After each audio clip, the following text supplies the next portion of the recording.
네, 결정적 투자 이어가도록 하겠습니다. 전 세계가 경기 침체의 어두운 그림자 속에 있습니다.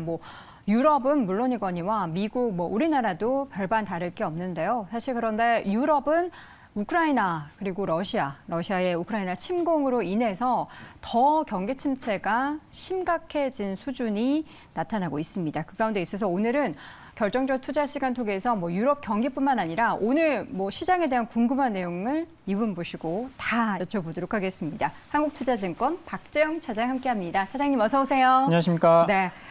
오늘 이 얘기 나누려면은 1시간이 모자랄 것 같은데 일단 경기 침체 관련해서 이제 유럽 쪽 독일이 31년 만에 무역 적자를 기록했다. 이게 굉장한 의미를 부여할 수 있는 이슈인 것 같은데 얼만큼의 수준으로 경기 침체가 이미 진행됐다 이렇게 볼 수 있는 거고 의미를 어떻게 좀 부여해 볼 수 있는 건가요? 지금 시장은 인플레이션보다는 침체를 조금 더 걱정하고 있는 그쵸. 그런 수준인 것 같아서 그러면 침체가 어디서 올 거고 위험은 어디에 있느냐 그거를 좀 따져봐야 될 것 같아서 오늘은 이 이야기를 좀 해봐야 될 것 같습니다. 네.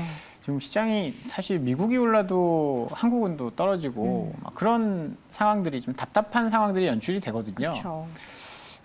그 이유가 뭘까라는 것들을 이제 생각을 해보니까 이제 유럽이 너무 조금 안 좋고 그 안 좋은 것들이 이제 달러의 강세를 만들고 달러의 강세를 만들다 보니까 미국 혼자 좋네. 나머지는 다 좀 좋지 않네. 그러면서 이제 함께 빠지는 모습들이 나오고 있는 것 같거든요. 그래서 유럽을 한번 좀 살펴봐야 될 것 같습니다. 네. 지금 제가 이제 지지난주부터 계속 말씀을 드린 게 우리가 이제 경기 침체가 오고 있는 것 같다.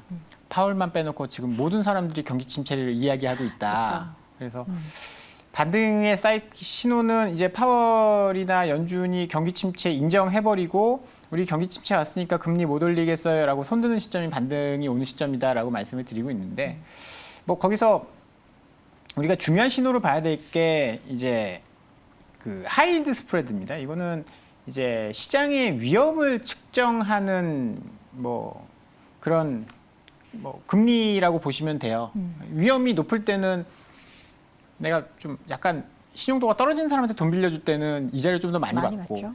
미국처럼 굉장히 안전한 나라에 돈을 이제 빌려줄 때는 이자를 좀 덜 받고 하잖아요. 네.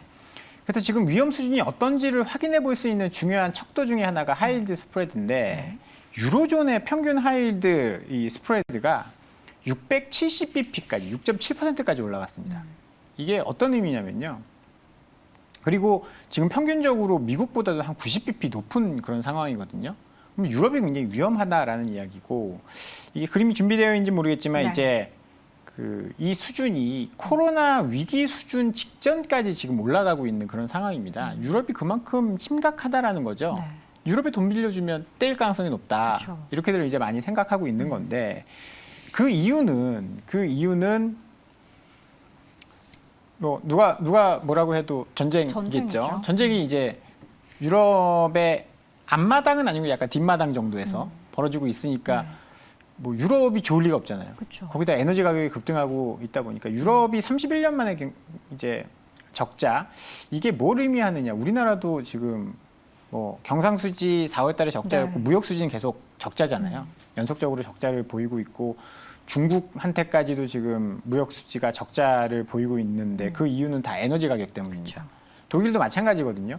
지금 이 유럽의 위기가 우리 유럽 하면 이제 남유럽 재정 위기 많이 생각을 하시잖아요. 남유럽 재정 위기보다 지금 훨씬 더 심각한 상태입니다. 그 이유는 남유럽 재정 위기는 피그스라고 하는 포르투갈, 이탈리아, 그리스, 스페인 약간 이제 좀 잘 사는 국가이긴 하지만 조금 그렇게 중심국가 유로존에서 중심국가는 아니거든요. 유로존에서 중심국가라고 하면 독일, 프랑스, 지금 나가 있는 영국. 근데 지금 문제는 독일에서 발생하고 있는 거거든요. 독일의 에너지 가격이 급등하면서 독일은 제조업 국가잖아요. 제조업 국가인데 전기요금이 계속 이렇게 올라가고 에너지 가격이 올라가고 그러면 물건 만드는데 굉장히 힘들어지는 거죠. 경쟁력도 떨어지고. 그래서 그런 문제들이 발생하면서 독일이 어떻게 보면 유로존의 맹주인데 경제로 보면 유로존의 맹주인데 독일의 문제가 생겨서 유로존이 조금 흔들린다? 이거는 굉장히 큰 위험이 될 수 있다는 거죠. 그래서 어제 이제 유럽 여행 가시는 분들은 굉장히 좋겠지만 유로 환율이 환율. 네, 20년 만에 가장 낮은 수준까지 떨어졌습니다. 맞습니다. 1.019대 1이니까 거의 페리티, 거의 달러랑 거의 탁 붙어버렸어요. 네. 이거는 이제 환이라는 거는 굉장히 다양한 의미를 가지고 있는데 먼저 이제 환율이라는 건 그 나라의 경제를 의미합니다. 교환 비율이잖아요. 교환 비율. 내 돈 하나 줄 테니까 네 돈 하나 줄래? 아니야, 너 잘 못 샀는데 두 네 개 돈 줘. 가지고는 두 개 줘. 그런 거잖아요. 네. 그게 이제 그쪽 나라 경제가 안 좋으면 환율이 더 약세로 간다라는 거잖아요. 유로존이 그렇게 안 좋다라는 겁니다. 그래서 지금 투자자분들은 미국도 막 중요하게 보셔야 되겠지만 얼마 전까지만 해도 유럽은 거의 신경도 안 썼어요. 유럽은 신경도 안 썼는데 이제 유럽에 좀 신경을 쓰셔야 될 타이밍이다. 7월 달 아마 ECB에서는 금리를 올릴 수 있을지 모르겠습니다. 왜냐하면 지금 인플레이션도 엄청 심하거든요. 유럽이 인플레이션이 제일 심해요. 왜냐하면 전쟁이 바로 옆에서 일어나고 그렇죠. 있고 에너지 수급이 전혀 안 되다 보니까. 그래서 인플레이션 잡으려고 금리를 올리겠다라고 라가르드 총재가 이야기를 했는데 금리 올리면 다 죽어. 이탈리아가 먼저 반응했거든요. 금리 올린다라고 발표하자마자 이탈리아 국채 금리가 급등을 해버렸습니다. 예전에 피그스의 악몽이 다시 떠오르는. 그 생각이 지금 계속 내내 들었거든요. 그렇죠. 그래서 올해 한 300bp 정도 올릴 것이다라고 시장에서는 전망을 했었는데 그 전망이 200bp까지 뚝 떨어졌어요. 금리 못 올린다, 유럽. 그러면 인플레이션 계속 발생하고 인플레이션 잡으려고 금리 올리면 경기 망가지고 이 악순환이 계속되는 거거든요. 그렇죠. 그러면 유럽은 지금 굉장히 위험한 상황에 처해 있는 상황이고 그럼 이건 어떻게 해결할 수 있느냐. 네. 전쟁 끝나야죠. 네, 그것뿐이요. 그게 이제 가장 확실한. 지금 사실 뉴스들을 잘 살펴보면 네. 한 2주 전까지만 하더라도 뭐 막 그런 이야기들이 많이 나왔어요. 미국이 유럽 우크라이나에 무슨 전쟁 무기를 보내준다, 탄약을 어떻게 공급한다더라. 근데 요새 그런 이야기들은 잘 안 나오고 뭐 이틀 전에 우리나라 반등했었을 때 뭐 CNN이 종전, 네. 뭐 사실 근거는 없지만 그런 이야기들이 막 나왔었잖아요. 그리고 우크라이나 재건 이야기가 나오고 있습니다. 이거는 뭐냐면 지금 우크라이나를 도와주고 있는 가장 큰 두 개 축이 유럽과 미국인데 미국도 굉장히 힘들고 더 힘든 건 유럽이거든요. 네. 유럽이 지금 죽기 직전까지 가 있습니다. 그래서 자꾸 이제 압박이 나올 가능, 종전과 관련된 이야기가 나올 가능성이 굉장히 높고 이런 것들이 좀 해결이 되어줘야 유럽이 안정화되고 그러니까 유럽 우리랑 무역 파트너도 아니에요. 그렇게 수출도 많이 하고 그렇죠. 근데 유럽이 그렇게 된 거랑 우리랑 무슨 상관이냐.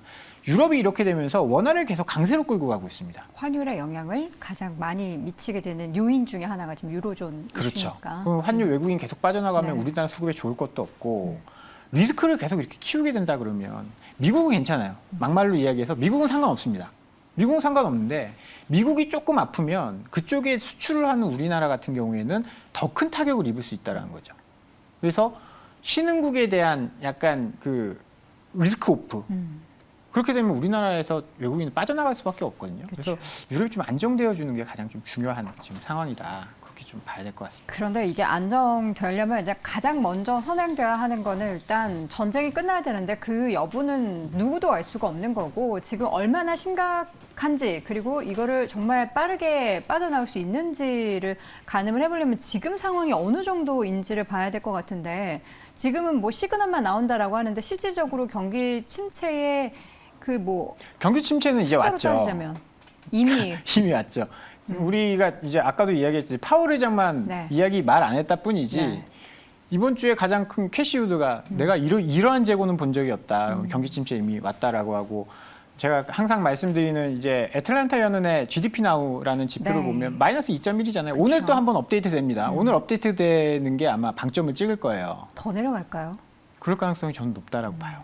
이게 PC 가격 지수 나오고 뭐 투자 이런 거 나오고 마이너스 1에서 마이너스 2.1까지 갔거든요. 이게 전망치라는 거잖아요. 네. 100% 맞을 가능성이 높지 않죠. 그렇지만 그 범위라는 게 있잖아요. 그렇죠. 마이너스 2.1에서 플러스로 간다? 그러면 그 지표는 볼 이유가 없는 거예요. 그렇기 때문에 그러니까 마이너스 2.1에서 마이너스 뭐 1.8, 1.5 이 정도까지는 갈 수 있는데 그러면 지금 보면 기술적으로 1분기 미국이 마이너스 1.6% 역성장했고 네. 이번에 뭐 마이너스 0.1이든 0.2든 역성장면 기술적으로는 침체에 들어간 거거든요. 그 침체의 폭이 얼마나 되느냐 그 여부에 따라서 달라지겠지만 네. 이미 침체에 들어갔고요. 침체를 인정하고 금리를 빨리 더 이상 못 올리겠어라고 이야기하는 시점이 저는 반등의 시점이라고 항상 말씀을 드리고 있어서요. 침체는 이미 주가에 어느 정도 다 반영을 했습니다. 그래서 그렇죠. 너무 걱정하실 필요가 없을 것 같아요. 침체라고 해서. 이미 반영됐지만 뭐 여기서 사실 우리가 계속 걱정하는 거는 하반기에 더 이에 따른 주가의 하락, 지수의 하락이 나타날지에 대해서도 우려를 하고 있는데 이게 뭐 유럽만 이렇게 안 좋은 게 아니라 우리나라 같은 경우에도 오늘 발표된 5월의 경상수지가 38억 6천억 달러가 흑자, 38억 달러가 흑자된다라는 이 네. 부분을 그냥 숫자로 봤을 때 괜찮은데 이게 보니까 지난달에도 그렇고 이번 달에도 그렇고 계속 안 좋아지고 있는 거잖아요. 경상수지는 사실 지난달에는 적자였는데 네. 그게 왜 적자였냐면 그 우리 배당이 있잖아요. 4월에는 계절적 요인이 있어요. 그래서 4월에는 이제 종종 이제 적자를 보이는데 네. 다시 흑자로 전환이 됐고, 근데 그 폭은 많이 좀 줄어들었죠.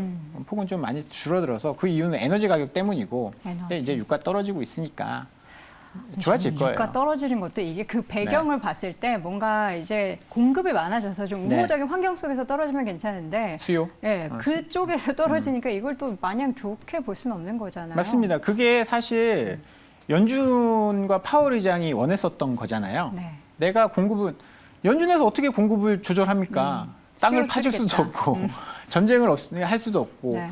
잘 본인이 할 수 있는 거는 이제 수요를 낮추는 거거든요.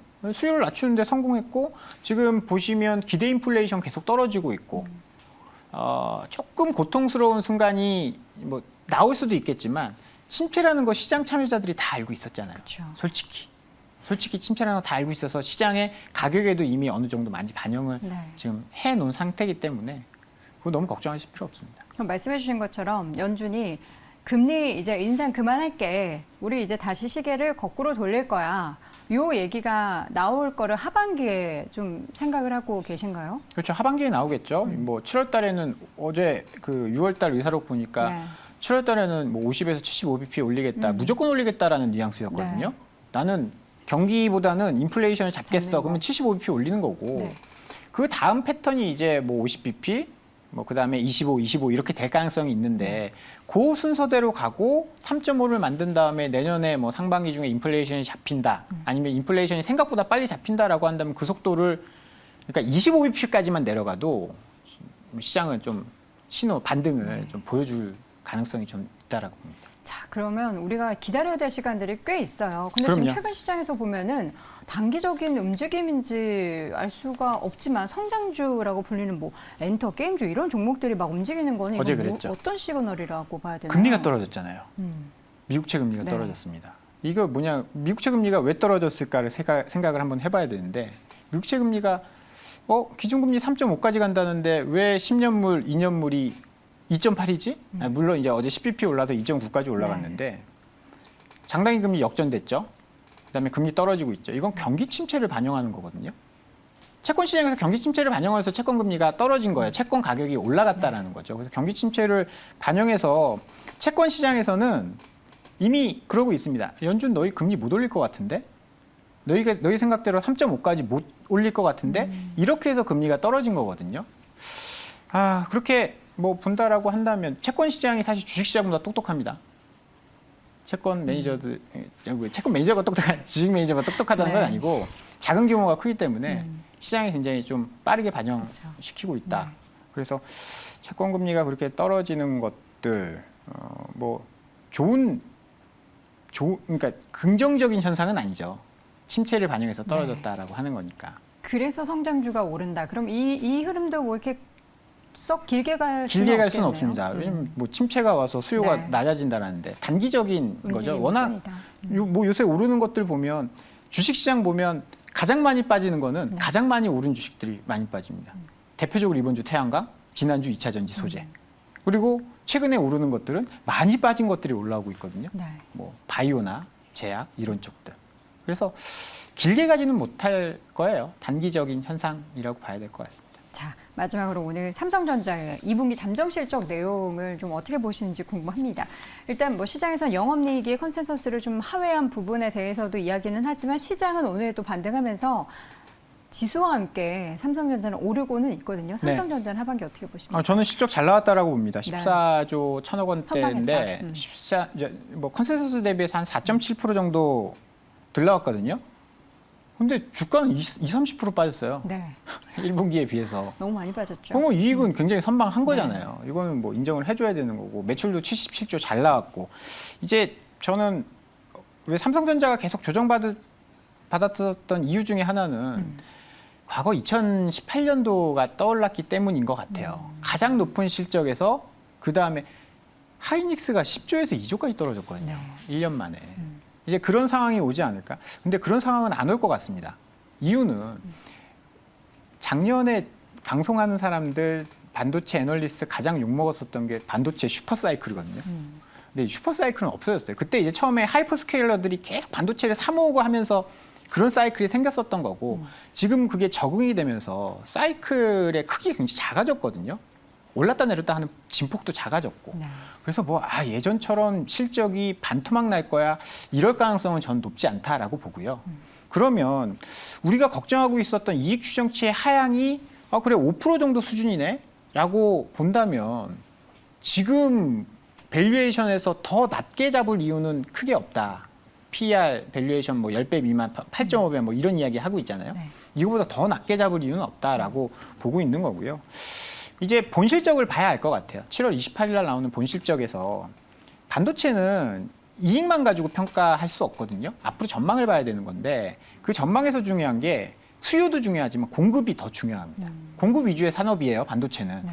공급이 많아지면 가격이 떨어지고 공급이 줄어들면 가격이 올라갑니다. 예를 들어서 사실 이익이나 이렇게 10개를 팔다가 한 7개 정도로 줄어들어도 가격이 2배로 올라가 버리면 네. 이익은 늘어날 수 있다는 거죠. 그래서 지난달 말에 마이크론이 실적 발표하면서 CEO가 이례적으로 이런 말을 했어요. 지금 앞으로 좀 안 좋을 것 같아서 우리 공급을 조금 천천히 늘려가겠어요. 네. 2023년도부터. 공급 이야기를 했거든요. 만약에 이번에 IR에서 삼성전자도 공급을 조금 줄일 수 있다. 아니 경기가 안 좋아서 줄이는 거니까. 그런 이야기가 나온다라고 한다면 가격이 다시 올라갈 가능성도 있다라고 봐서요. 지금 뭐 아주 싼 가격이고 실적도 아주 나쁘게 나오지 뭐 저는 잘 나왔다라고 생각을 하고 공급 측면에서만 해결이 된다면 좋은 날이 좀 오지 않을까라는 생각을 좀 해보고 있습니다. 네.